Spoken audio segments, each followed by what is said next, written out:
رسول اللہ صلی اللہ علیہ وسلم نے فرمایا کہ تم میں سے اگر کوئی جان لے کہ اذان کے وقت یا صف اول میں پہنچنے کا اجر و ثواب کیا ہے تو تم آپس میں اس کام کے اوپر، حدیث مختلف ہیں، الفاظ یہ، آپس میں اس کام کے اوپر سبقت کرو، ایک دوسرے سے سبقت لے جانے کی کوشش کرو، یعنی مسابقت اور مقابلے بازی ہو، میں نے پہلے پہنچنا، اذان کے بعد سب سے پہلے میں پہنچوں گا، یعنی مسابقت ہو، آپس میں ایک دوسرے کے ساتھ کمپٹیشن شروع ہو جائے۔ اور رسول اللہ صلی اللہ علیہ وسلم نے کہا ایک تو سبقت ہے، دوسرا یہ کہ اگر تمہیں قرہ اندازی کرنی پڑے تو تم اس کام میں قرہ اندازی کرو کہ میں نے پہلی صف میں کھڑے ہونا، اس بات میں قرہ اندازی ہو۔ مثلا اذان کے بعد ایک صف ہے مسجد کی، اس میں 35 ہماری صف میں تقریباً بندے آتے ہیں یا 40 آتے ہیں، اذان کے فوراً بعد 80 بندے آ گئے، اب قرہ ڈلے گا کہ بھائی کٹھے آئے، ہمارا حق پہ۔ تو رسول اللہ صلی اللہ علیہ وسلم یہ بات سمجھا رہے ہیں کہ اتنا زیادہ اجر و ثواب ہے پہلی صف میں آنے والوں کے لیے کہ اگر قرہ ڈالنا پڑے تو ایک دوسرے کے لیے مسابقت کر کے ایک دوسرے کے ساتھ قرہ ڈالیں کہ میں نے پہلے کھڑے ہونا ہے، میں نے آگے کھڑے ہونا ہے۔ اور ہمارے طرز عمل تو اس سے بہت مختلف ہے۔ رسول اللہ صلی اللہ علیہ وسلم نے یہی نہیں صرف کہا بلکہ یہ بھی کہا مسجد کی جو پہلی صف ہے وہ اللہ کے نزدیک فرشتوں کے صف کے برابر ہے۔ اب بتائیے فرشتوں کی صفیں، بندہ مومن انسان اگر چاہے تو اتنا بلند ہو سکتا ہے، حقیقت ہے یہ۔ رسول اللہ صلی اللہ علیہ وسلم کے جو فرامین ہیں ان میں کوئی شک اور شبہ نہیں ہے، ہر مسجد کی پہلی صف فرشتوں کے صف کے برابر ہے۔ بتائیے انسان ہے تو بندہ، ہے تو گناہ گار، ہے تو گناہوں سے لتھڑا ہوا، لیکن باجماعت نماز کے لیے آ کے پہلی صف میں کھڑا ہو جاتا ہے تو اللہ کے یہاں کیا لکھا جاتا ہے؟ یہ فرشتوں کی صف میں کھڑا ہے۔ اب بتائیے کہ کوئی چھوٹا اجر و ثواب ہے؟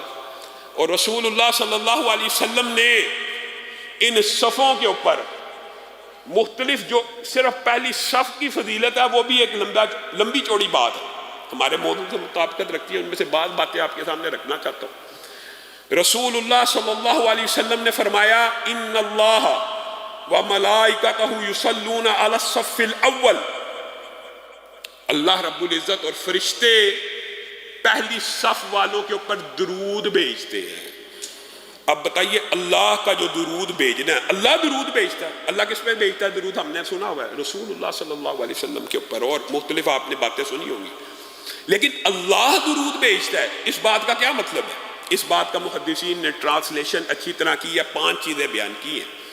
اللہ رب العزت کا درود بھیجنا، پہلی بات اللہ ان بندوں کا جو درود بھیجنا، اس کی ٹرانسلیشن یہ ہے اللہ ان بندوں کا اپنے فرشتوں کے ہمراہ اور اپنے فرشتوں کے سامنے تذکرہ کرتے ہیں، یہ اللہ کا درود بھیجنا۔ جو بندہ پہلی صف کا نمازی ہے، ایک دفعہ ہی آ گیا، پہلی دفعہ صف میں کھڑا ہو گیا، یہ نہیں ہے کہ یہ عادی نماز، آپ آج سے ٹریننگ شروع کریں، آج آ کے پہلی صف میں کھڑے ہوں تو اللہ بھی اور فرشتے بھی آپ کے اوپر درود بھیجیں گے، اور اللہ کے درود بھیجنے کا ایک ٹرانسلیشن، ایک مطلب یہ ہے کہ فرشتوں کے سامنے آپ کا ذکر کریں گے، آپ کی عزت میں اضافہ کریں گے، آپ کی عزت میں، آپ کے وقار میں، آپ کے مال میں خیر و برکتوں کا نزول فرمائیں گے۔ آپ کی زندگی کے اندر برکت صرف مال میں نہیں ہوتی، اولاد میں بھی ہوتی ہے، معاملات میں بھی ہوتی ہے، معاشرت میں بھی ہوتی ہے۔ تو اللہ کے درود بھیجنے کا مطلب یہ ہے فرشتوں میں ذکر، عزت میں اضافہ، خیر و برکتوں کا نزول ہونا۔ اور پھر مجھے ایک بات بتائیے، اللہ جب کسی کے اوپر درود بھیج رہا ہے خود، تو کیا اس کے گناہ نہیں معاف کر رہا؟ اس کی مغفرت کرنا، اس کو گناہوں سے پاک صاف کرنا، یہ سب اللہ رب العزت کے درود کے معنی میں آتے ہیں۔ اور فرشتوں کا جو درود بھیجنا وہ یہ ہے کہ فرشتے رب کے سامنے یہ دعا کرتے ہیں اللہ اس بندے کی مغفرت فرما، یہ فرشتوں کا درود بھیجنا۔ اللہ یعنی فرشتے جو دعا اللہ سے کرتے ہیں، جو اللہ تعالیٰ خود درود بھیجتا ہے، جی جو مفاہیم اس میں پوشیدہ ہیں تقریباً وہی مفاہیم فرشتوں کے درود میں بھی پوشیدہ ہیں، لیکن فرشتہ مانگ رہا ہے، اللہ مانگتا نہیں ہے، اللہ کر دیتا ہے۔ فرشتہ مانگتا ہے تو کیا فرشتہ اپنی مرضی سے مانگتا ہے؟ یہ بات بھی آپ نے یاد رکھنی، لا یسبقونہ بالقول وہم بامرہ یعملون، وہ اپنی مرضی سے ایک لفظ نہیں بولتے، اللہ کے حکم کے پابند ہیں. اللہ نے حکم دیا ان کے اوپر درود بھیجو، یعنی ان کے لیے مغفرت کی، ان کی برکت کی دعا آپ کیجئے، آپ کریں. قبول کس نے کرنی ہے؟ اللہ نے. وَلَا يَشْفَعُونَ إِلَّا لِمَنِ ارْتَضَىٰ، وہ کسی کی سفارش نہیں کرتے مگر جس کی اللہ چاہے. تو اللہ کے حکم سے سفارش کر رہے ہیں آپ کی اور میری. کن خوش نصیب لوگوں کی؟ جو پہلے صف میں آ کے باجماعت نماز کو ادا کرنے کی کوشش کرتے.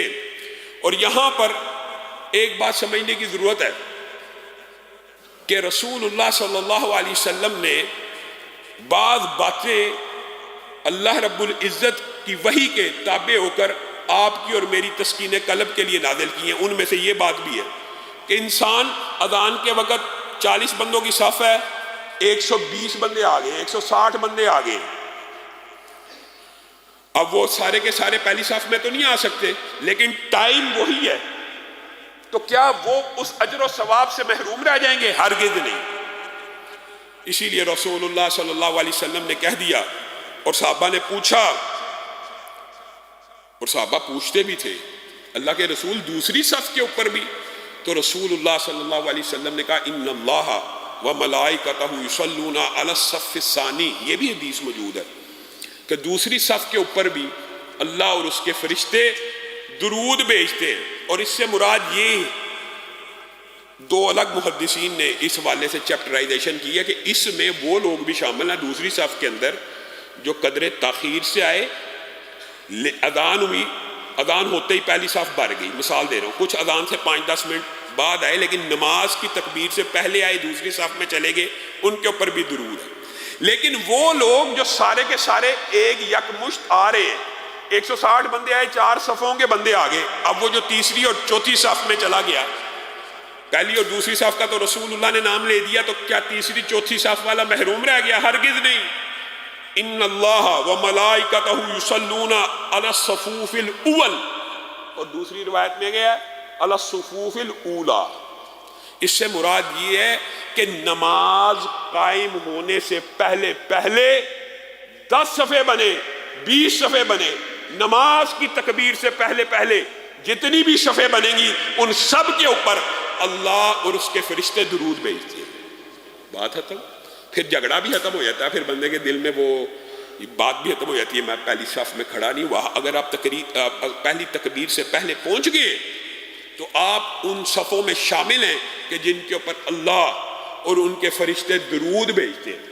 لیکن رسول اللہ صلی اللہ علیہ وسلم کا جو ذاتی ایک ہے اللہ کا، اور ایک ہے فرشتوں کا درود، اور ایک ہے رسول اللہ صلی اللہ علیہ وسلم کا درود. اس کے بارے میں حدیث صحیح یہ ہے کہ رسول اللہ صلی اللہ علیہ وسلم کا جو درود ہے، صحابہ نے آپ سے پوچھا رسول اللہ کا درود بھیجنا اللہ کے درود بھیجنے سے تو کم تر ہے، لیکن فرشتوں سے افضل ہے کہ نہیں؟ فرشتوں سے تو افضل ہے کہ اللہ خالق ہے، باقی ہر چیز مخلوق ہے، اور مخلوق میں سب سے اعلیٰ اور افضل کس کو بنایا گیا ہے؟ رسول اللہ صلی اللہ علیہ وسلم.